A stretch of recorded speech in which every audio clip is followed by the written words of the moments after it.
Hello, hello les amis, coucou, c'est Joyuko. Alors, j'espère que vous allez bien et que votre semaine se passe bien. Quant à moi, vous savez déjà la réponse, je suis sur No Tabou et donc ça va forcément bien. Alors aujourd'hui, je vais avoir un échange de cœur à cœur avec vous. Et il y a un jour, un ami pour m'embêter m'a dit comme ça, Joséphine, toi tu vis dans un pays de nanas. Oui, c'est un pays de bisounours que j'assume pleinement. C'est un pays où on cherche le sens réel des choses, la valeur réelle des choses. Un pays où on cherche la logique et aussi un certain équilibre. Et puis, je me suis souvent demandé si j'avais une relation de qualité avec moi-même, avec ma vie et avec les autres, de quoi serait-elle faite? Alors, si vous êtes OK, je vous invite à aller décortiquer un petit peu tout ça. Allez, à tout de suite. De faire la réelle expérience de sa vie, c'est de reconnaître qu'elle est magique à tout point de vue. Parce que voilà, on ne tombe pas du ciel comme ça, voilà quoi. On arrive même ici, on expérimente, on ne sait toujours pas ce que c'est que la vie. C'est même limite mystique. C'est mystique, ouais. Et le fait d'être pris dans le flot des tâches quotidiennes, à courir à gauche, à droite sans cesse, nous empêche si souvent de nous poser les questions existentielles, ces questions qui sont si essentielles à la compréhension de pas mal de choses. On n'a pas le temps, c'est compliqué. Et en plus, tout est fait pour qu'on ait des réponses prêtes à être consommées. À la télé, les revues, les dogmes, les charlatans, les marabouts, les gourous, toutes ces personnes qui gravitent autour de nous et qui nous apportent des réponses toutes faites à tout. Emportés non seulement par toutes ces énormes responsabilités que nous avons dans notre vie, nous sommes en plus engouffrés dans ce bazar bruyant en permanence, cet embouteillage. Et ça nous donne en fait l'impression que notre vie n'est faite que de contraintes. Et donc, nous avons beaucoup de difficultés à accéder à une vie proche de notre réel idéal. Parce que je pense que pour chacun d'entre nous, l'idéal serait d'accéder à une vie de joie intense, une vie de créativité, une vie d'authenticité, une vie de complicité avec qui nous sommes réellement. Avec une amie que j'affectionne beaucoup et qui m'a d'ailleurs inspiré ce biais, et à qui j'envoie des bisous si elle m'écoute, avec cette très chère, on se rappelait avec nostalgie nos rêves si grands et pourtant nous étions si jeunes. On avait un regard si vaste du monde et de toutes les possibilités infinies qu'il pouvait offrir. Nous nous sommes demandé si c'était le fait d'être jeune et notre innocence qui nous faisait percevoir les choses ainsi. On osait sans peur, on ne se posait pas de questions, on avait la foi et on avait confiance en la vie. On a dû constater avec beaucoup de peine et la mort dans l'âme la perte de cette force, de cette niaque et de cette envie d'expérimentation. Et d'ailleurs, qui aujourd'hui est en train de nous quitter, de s'estomper peu à peu et qui nous laisse un petit peu vide tous les jours. C'est dommage. Partir de tout à rien. C'est très dommage. Sans de vraies aspirations profondes, celles qui sont censées conduire chaque être à retrouver une vraie liberté individuelle et souveraine. Est-ce qu'on peut prétendre être en vie? Est-ce qu'on peut prétendre et affirmer qu'on se respecte et qu'on respecte sa vie? Il est peut-être temps de redécouvrir tous ces rêves dans lesquels on se réfugiait lorsqu'on était enfant pour fuir justement ce monde dit réel qui est si pesant et si lourd. De redécouvrir nos désirs enfouis et de faire coopérer notre intérieur, notre extérieur et notre intérieur. De faire harmonie, comme chante mon tonton Claude Dame, que j'affectionne beaucoup pour sa poésie de l'amour et de la bienveillance. De tout simplement faire évoluer notre relation entre le ciel et la terre et arrêter enfin de mimer, qu'on arrête de mimer pour vivre dans la réalité. En arrivant pour vivre cette belle aventure qu'est la vie, nous avons chacun reçu un petit cadeau qui est celui du cœur. Alors, c'est le cœur qui me fait prendre conscience que je ne suis pas qu'un cerveau. Tous les jours, je me rends compte que, ok, on m'a dit, apprends les maths, apprends les connaissances, apprends ci, apprends ça, ok. Mais voilà, j'ai aussi un cœur. Et c'est grâce à mon cœur que je vis des aventures, que je peux vivre des aventures riches en émotions. C'est grâce à lui que je peux raisonner avec de la bonté et de la bienveillance. C'est grâce à ce cœur que je peux voir tous les jours que je suis un être en perpétuel mouvement et en évolution.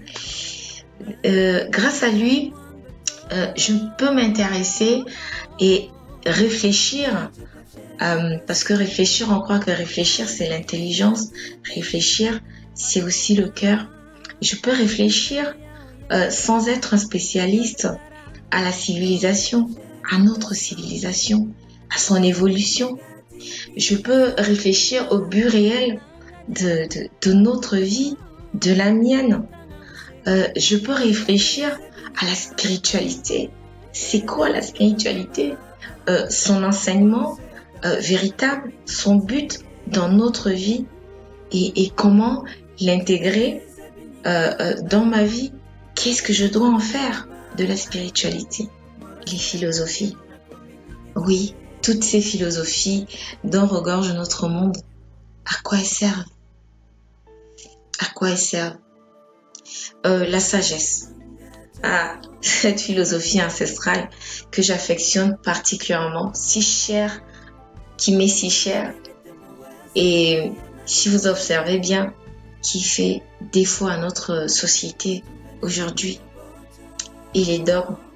Comment parler de notre monde, de notre vie, sans les dogmes?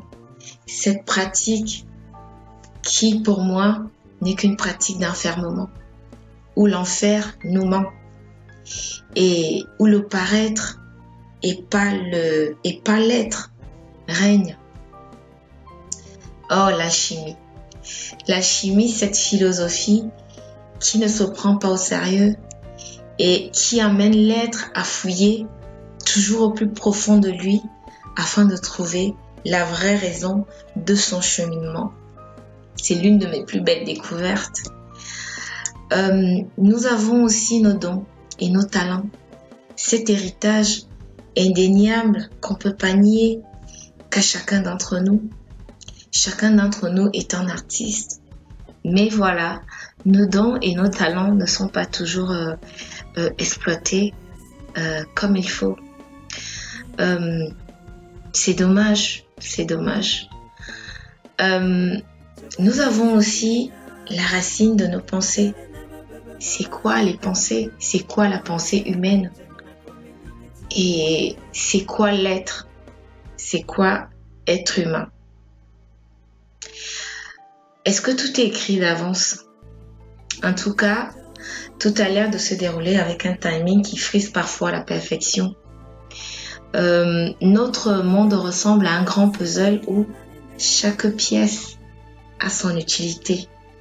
Tout s'imbrique parfois avec une facilité souvent déconcertante. Il reste qu'à nous de saisir les messages subtils que viennent nous délivrer chaque expérience qu'on fait. Et la chance dans tout ça. Oui, j'en ai trouvé une. Parce qu'en général, quand on parle de la chance, on a l'impression qu'elle va nous tomber dessus comme ça, comme la pluie, quoi.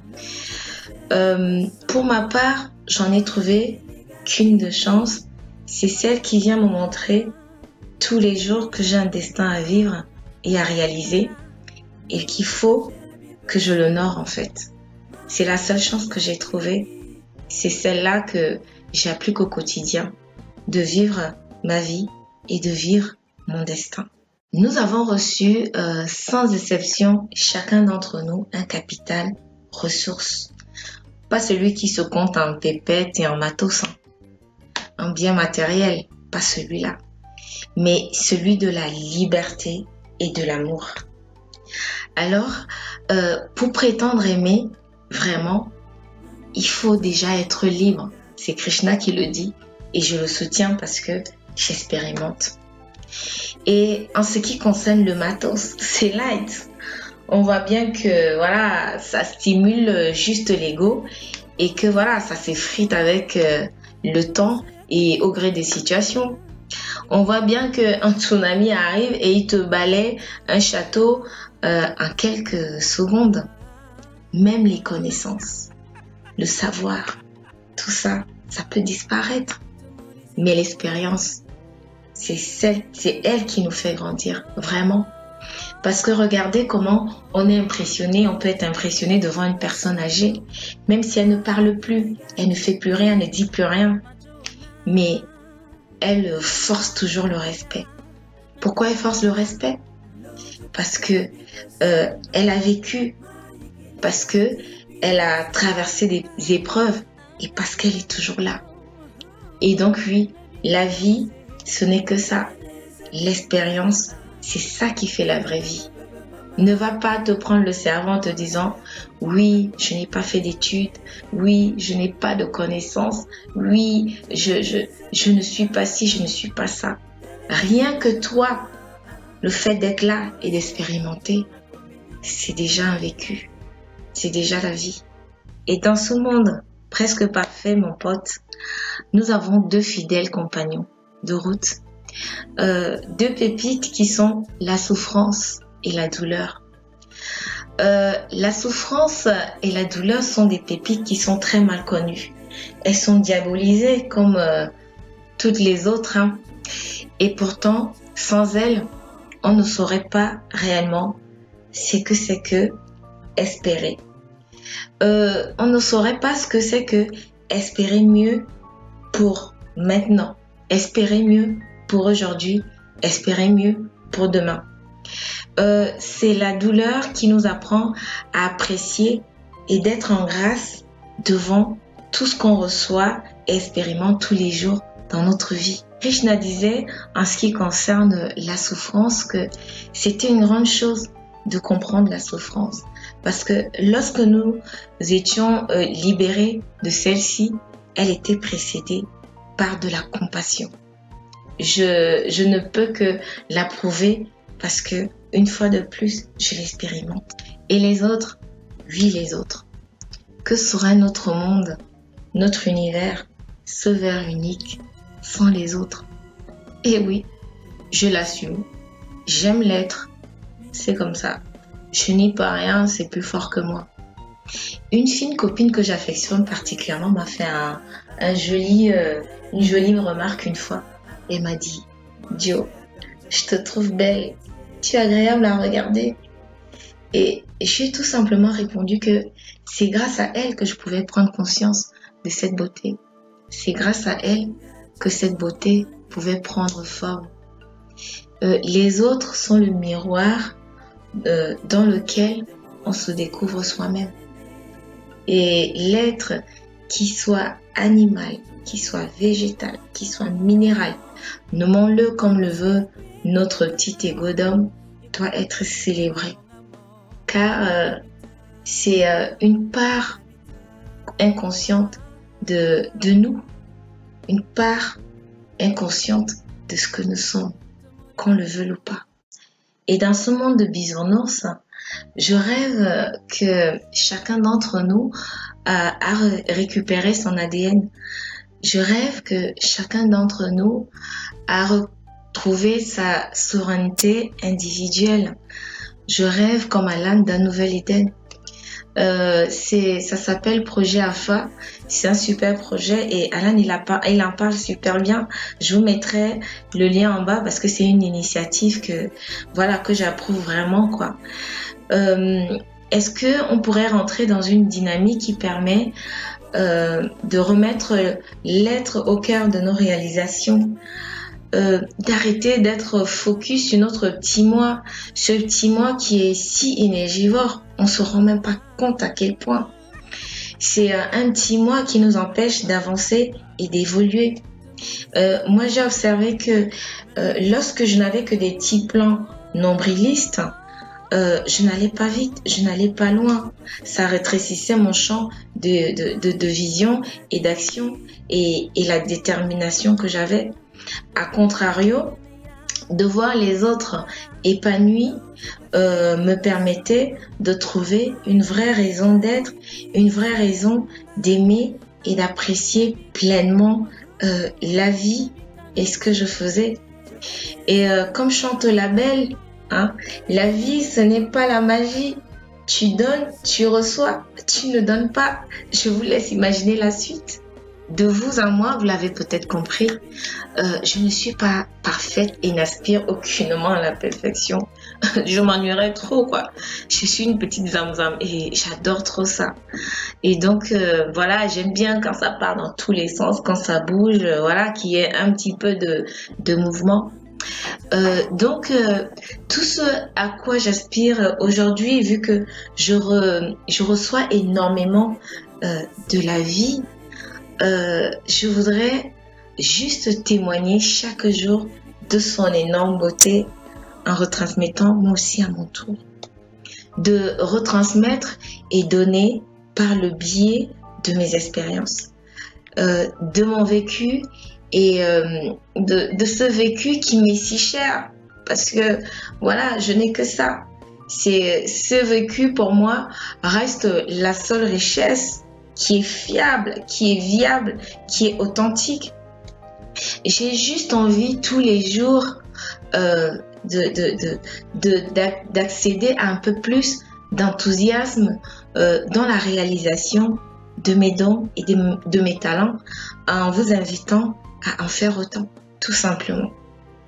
Je n'ai tout simplement plus envie d'être une victime de racisme, une victime de maltraitance, une victime d'esclavage en tout genre, une victime d'asservissement, du conformisme, d'un dogme, quel qu'il soit, victime de toutes ces chaînes qui m'empêchent de rencontrer vraiment mon prochain.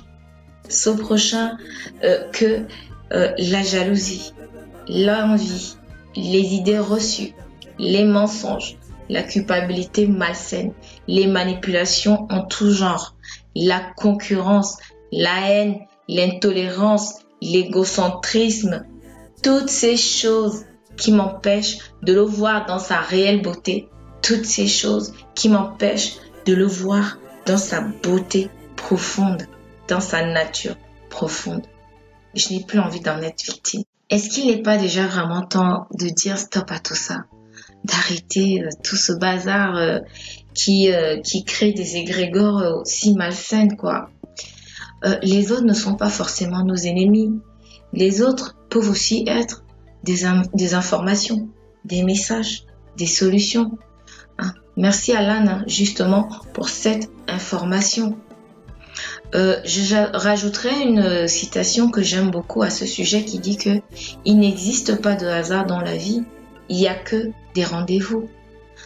Nous tous, nous devons chercher la réelle beauté des autres et non voilà l'intérêt de ce qu'ils pourraient seulement nous apporter. Ils ne doivent pas être vus que comme voilà des prestataires de services. Hein.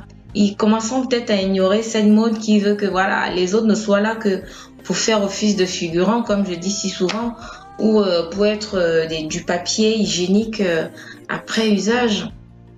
Les autres sont l'essence dont a besoin chacun d'entre nous pour avoir la motivation et la détermination qu'il faut pour continuer à aller de l'avant, tout simplement.